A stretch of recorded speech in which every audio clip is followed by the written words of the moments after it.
If you or someone you care for have medical problems, hearing loss, blindness, or other challenges, the first step to take in preparing for hurricane season is to get a good support system. Who can you count on for help in an emergency? We can all use help. And for persons with special needs, teaming up with a hurricane helper is a great way to be prepared. Who can you depend on when a hurricane is coming? Who understands what you need and will be able to help? And if you know someone with special needs, have you let them know they can count on you in an emergency? Once you've teamed up with a helper, talk about the different ways you can communicate. Now you have my new office number, right? Right. Because different emergencies can knock out different systems, so the more ways you have to stay in touch, the better. Do you have a standard phone connection that doesn't need electricity if the power goes out or cell phone lines are jammed? Will you and your hurricane helper be together during a storm? Visit about what you'll need to be safe and to stay informed.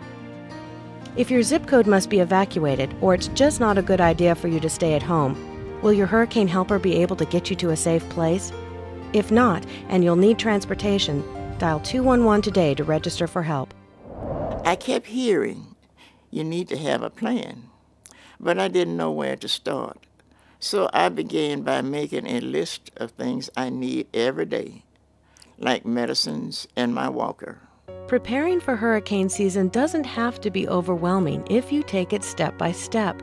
For the next 2 days, make a list of all the things you do and use.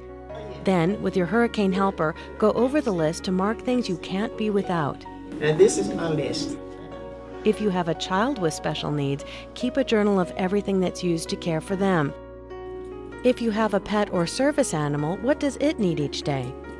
Now that you have your list, what extras would you need to have to stay in your home for at least a week or more without electricity, or any way to get supplies, including medications, batteries for hearing aids, and anything you might need for the equipment you depend on? Then, buy a few extras each time you shop, so that the cost of being prepared isn't as difficult. When you see your physician, ask about getting extra medications to keep with your hurricane supplies and written prescriptions that can be kept with other important papers. If you must evacuate your home, is the equipment that you use portable, or will you need something else to travel with? Helping to make a plan by starting with a list of everyday needs and storing extras a little at a time is a great example of how hurricane helpers can really make a difference. Staying safe is what preparing for hurricanes and other emergencies is all about. How safe is your home, and what should you do to be ready? Every home should have basic safety equipment like fire extinguishers and smoke detectors. Do you keep them working with fresh batteries, and are you able to operate them on your own? If not, helping to make your home safe is another important job for hurricane helpers. Remember the list you made of things you depend on every day? Be sure you have the supplies you will need to be self-sufficient at home for several days without running water or electricity. If you're relying on agencies that help you now to continue helping during a hurricane, don't assume anything. Talk directly with your support systems to be sure that any supplies or assistance that you're counting on will be there when you need it. And if you depend on electricity for life support equipment, be sure that both your power company and local fire department have been notified. Still, even though you may be on a power priority list, it's important to have backup power options like batteries and generators for vital equipment. Who will be with you during a hurricane? Practice with your hurricane helper any assistance they will need to provide, including medications you take and how to operate any equipment that you use. Sometimes staying home isn't an option.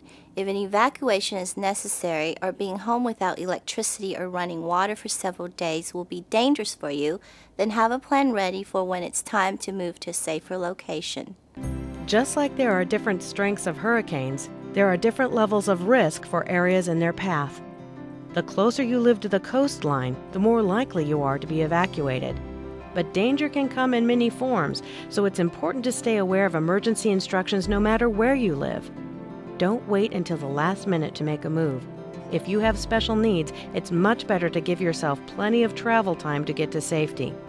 Know what you'll need from your list to be safely away from home for at least 2 weeks. Seal medications, hearing aid batteries, and any other supplies that shouldn't get wet into plastic bags.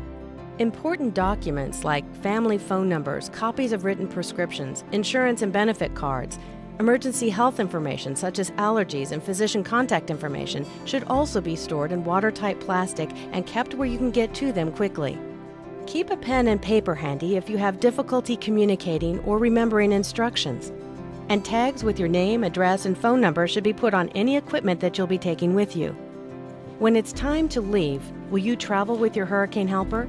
If he or she can't get to you, do you have a backup helper for getting to a safe place? If not, and you'll need transportation in an evacuation, dial 211 today to register for help. Most of all, have a support system you can count on now for when you need it. Because we're better Together. Together. Together. Against the weather.